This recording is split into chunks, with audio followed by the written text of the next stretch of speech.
You grew up with me, you reckon? I've watched you. Yeah, I think part of the fun of coming back to Australia and doing stuff like this is you get to meet guys that you grew up with watching on TV or listening to on radio. Well, I hope it hasn't affected, and you're the same. Myles. It affected me positively, mate. Yeah, I hope so. Tell us about Drift. Where we can't give away obviously the story and where it goes, but for a lot of people, it's going to be a walk down memory lane. Yeah, mate. It's set in the 70s. It's basically about two brothers who are trying to forge their own path in life. And they start after a tough start. Yeah, and it's set in Margaret River in West Australia. Me and Myles are West Australian boys, so to shoot back there was a joy.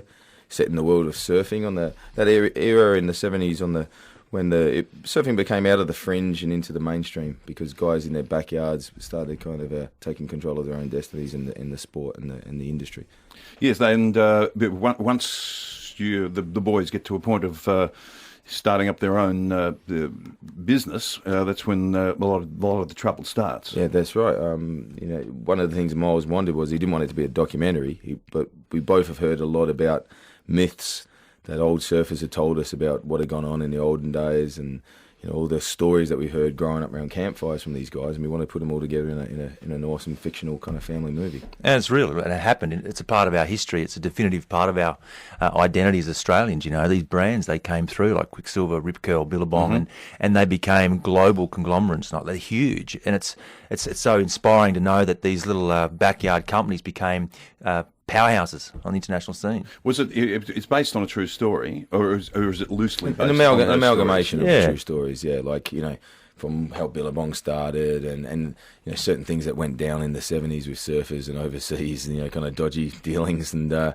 also you put all those kind of, as I said, you put all those myths together and you put it in a story that is accessible for audiences because surf movies are very hard because the surfing culture is normally either hard to sell or it's kind of got a stigma attached to it, and we kind of wanted to, we're both surfers. We've surfed since we were young, and we both wanted to kind of showcase the sport that we love. I'm fascinated by. I've never surfed, but with a body like this, it's probably pretty obvious. What is it about surfing? I imagine that it's probably people need to get away from their day-to-day life. I imagine that is what it. And also when you're out in the middle of the ocean, and there's pods of dolphins, and there's whales breaching, and you're inside moving water like a barrel of water, and you realise it puts things in perspective. That's what I've always found. For me personally, and it's also you're not the top of the food chain. There's something that's quite empowering about not having Mother Nature's bigger than you. Yeah, that's it. You're a lichen, a moving lichen. It's the unknown too. Totally. Yeah, and there's nothing like standing on a piece of fiberglass while the ocean's moving underneath you and you're racing down a barrel. There's nothing like that. It's hard to explain, and hopefully with this movie we demystify it too. Try to demystify it a bit. How much time are you spending back here? I live in Hawaii.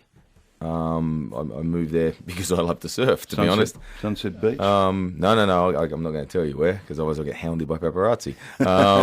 But get back as much as I can. And then to come back and do a movie, that's a joy. I've always thought about paying it forward. I believe that's what you should do. You go overseas, learn your craft, and come back. And I've known Myles 16 years, but even though he's one of my best friends, if the project wasn't worthwhile, I wouldn't have just done it because we could have probably lost our friendship. But you do feel that commitment to the local, to Australia, to absolutely. I'm only there. I'm only doing what I'm doing because of the career I had in Australia and the opportunities I got given here.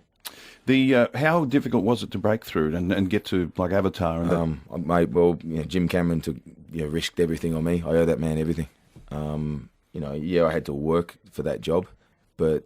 And to get the studio to endorse us. But if it wasn't for Jim Cameron, I wouldn't be sitting here talking to you. I'd be still living in my car, selling furniture to mates to try and pay the rent. But and that's why I'm a big believer in you come back if you go to Hollywood or wherever you go with your career.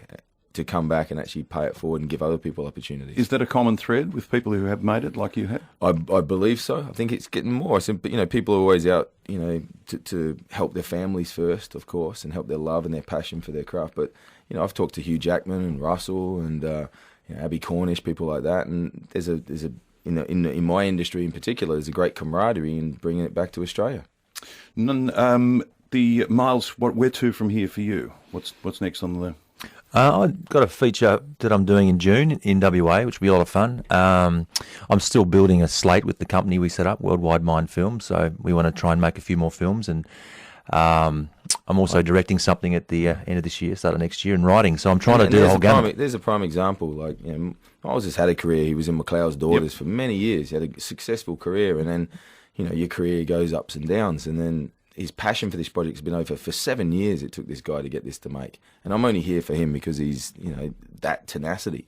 And if I could have given one little iota to help my mate, that's what it's about. Is it harder to get a movie up here in Australia than even, say, in the States? I think it's hard to get a movie anywhere, I think. I think that's the common thread. Most producers I talk to are just in awe of it. They're like, it's so hard to make a movie, to get a movie up anywhere. Yeah, it's a crapshoot. No one knows what's going to register with an audience. Even when Jim makes Avatar, no one thinks big blue cats are going to sell around the world. And even he said, no one knows what works. You just put all your passion and your love into a project and a story that you can be proud of, and hope it travels.